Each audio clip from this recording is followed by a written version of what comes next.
Hello friends, welcome to today's daily devotion. We're finally out of Matthew chapter 9, but we're still in Matthew, this time in chapter 12, and I'm reading verses 9 through 13. Hear now these words. Going from that place, Jesus went into their synagogue, and a man with a shriveled hand was there.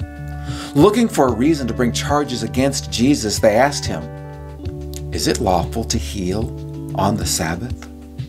And Jesus said to them, "If any of you has a sheep, and it falls into a pit on the Sabbath, will you not take hold of it and lift it out?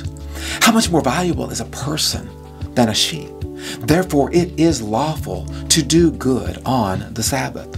Then Jesus said to the man, "Stretch out your hand." So he stretched it out, and it was completely restored, just as sound as the other. But the Pharisees went out and plotted of how they might kill Jesus. We're finishing up this series of devotions talking about the promise of restoration that we can stand upon with God. God will restore. And here we have a man with a shriveled up hand who has that hand restored and just as good as his other hand.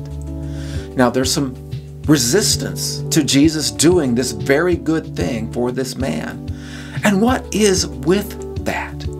It's amazing to me that we live in an environment where there are others who don't want to see us being restored. There seems to be this idea that you cannot have a restoration without somebody else saying, "Oh, that's not fair. You shouldn't have gotten that."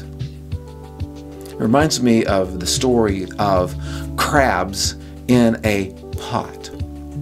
It seems to me that I've heard this story that if you have crabs that are in this pot and they're getting ready to be cooked, of course, the crabs are put into the pot alive. And we can talk about the debates of whether that's a good thing or not. But live crabs go into a pot, the water starts to heat up, and the crabs then start clawing out to try to get out of the pot. But if a crab manages to get up and possibly succeed, the other crabs grab the bottom legs of that crab and pull him back into the water.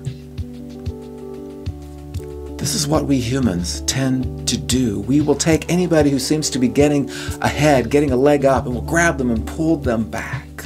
And even when it's the restoration of God, this can still happen.